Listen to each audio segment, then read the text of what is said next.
Assalamualaikum warahmatullahi wabarakatuh. Perkenalkan, saya Serlina Afriani Effendi dari kelas 6 MPIC. Dalam video kali ini, adapun dalam pertemuan kali ini, saya akan mendeskripsikan ataupun menjelaskan materi yang ke-9, yaitu tentang penggunaan media pembelajaran berbasis website sebagai pusat sumber belajar. Sebelumnya, alhamdulillahirabbil alamin, wassalatu wassalamu ala asrofil anbiya'i wal mursalin wa ala alihi washabihi ajma'in, amma ba'du. Puji dan syukur tak lupa pula kita aturkan kepada Allah pada Yang Maha Kuasa, yang mana pada kesempatan kali ini kita masih diberikan kesempatan sehingga kita masih bisa melanjutkan perkuliahan kita ataupun video kita sebagaimana minggu-minggu sebelumnya. Baiklah, media pembelajaran adalah media yang dirancang secara khusus untuk merangsang pikiran, perasaan, perhatian, dan kemauan peserta didik sehingga terjadinya proses pembelajaran. Media pembelajaran memuat informasi yang dapat berupa pengetahuan maupun menjadi sarana bagi siswa untuk melakukan aktivitas belajar atau seperti membaca, aktivitas belajar seperti mengamati, mencoba, mengerjakan soal, serta menjawab pertanyaan dan lain-lainnya.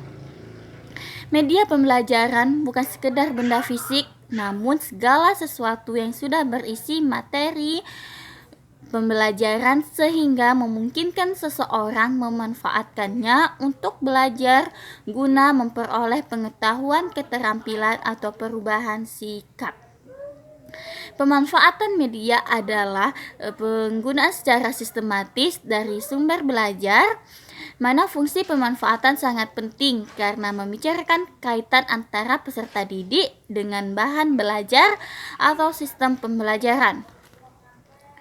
Beberapa pola pemanfaatan media pembelajaran yaitu pertama, pemanfaatan media dalam situasi kelas atau di dalam kelas.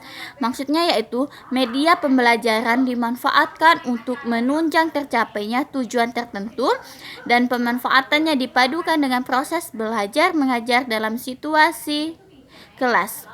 Yang kedua, pemanfaatan media di luar situasi kelas atau di luar kelas, yaitu meliputi pemanfaatan secara bebas, yaitu media yang digunakan tidak diharuskan kepada pemakai tertentu dan tidak ada kontrol dan pengawasan dari pembuat atau pengelola media saat pemakai serta pemakai tidak dikelola dengan prosedur dan pola tertentu. Yaitu intinya pemanfaatannya itu tidak terfokuskan hanya untuk satu manfaat, melainkan bisa memberikan pemanfaatan, bisa bermanfaat bagi untuk hal-hal lain. Yang kedua itu pemanfaatan secara terkontrol, yaitu media itu digunakan dalam serangkaian kegiatan yang diatur secara sistematik untuk mencapai tujuan pembelajaran yang telah ditentukan, untuk dipakai oleh sasaran pemakai atau populasi target tertentu dengan mengikuti pola dan prosedur pembelajaran tertentu hingga mereka dapat mencapai tujuan pembelajaran tersebut. Yang ketiga itu pemanfaatan media secara perorangan, kelompok, dan bisa jadi massal ataupun banyak orang.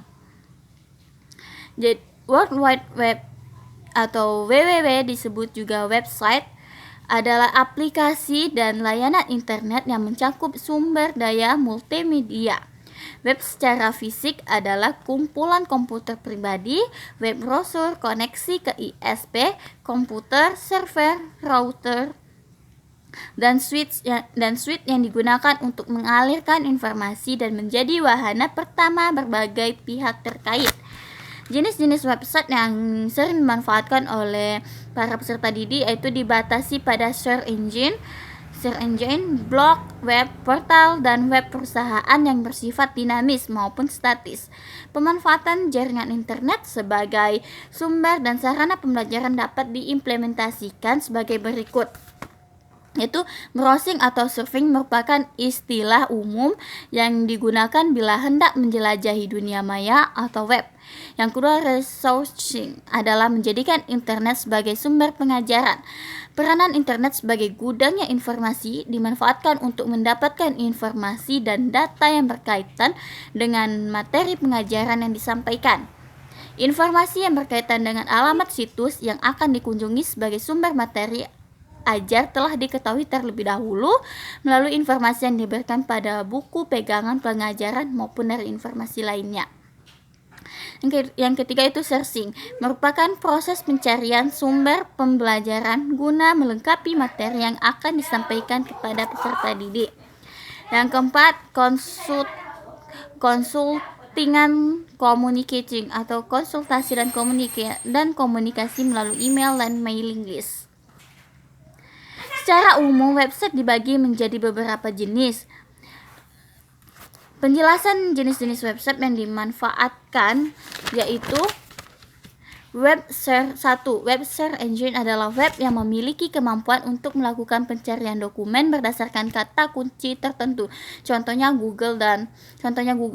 Yang kedua itu web portal adalah web yang berisi kumpulan link search engine dan informasi. Contoh yaitu Yahoo. Yang ketiga, web perusahaan adalah web yang mendeskripsikan suatu perusahaan, layanan, fasilitas, dan segala sesuatu tentang perusahaan. Contohnya itu Andi Publisher dan Indosat. Weblog atau sering disingkat blog ialah situs internet yang memungkinkan pemiliknya dapat menuliskan apapun yang menjadi opini atau pandangan pengguna terhadap sesuatu serta catatan harian atau diari. Penggunaan internet yang membuat atau memiliki blog disebut blogger. Jadi yang melakukan ataupun yang membuat suatu blog tersebut itu penggunanya disebut blogger. Proses belajar pada diri siswa merupakan sesuatu yang unik terjadi melalui usaha-usaha terencana yang menghasilkan perubahan tingkah laku. Hasil belajar dapat perubahan dalam kemampuan kognitif, efektif, dan psikomotorik. Hasil belajar merupakan perubahan tingkah laku akibat belajar. Hasil belajar merupakan pencapaian tujuan pendidikan pada siswa, yaitu yang mengikuti proses belajar mengajar. Baiklah, sekian penjelasan saya tentang materi penggunaan media pembelajaran berbasis website sebagai pusat sumber belajar. Lebih dan kurang saya mohon maaf. Akhir kalam wabillahi taufiq wal hidayah. Wassalamualaikum warahmatullahi wabarakatuh.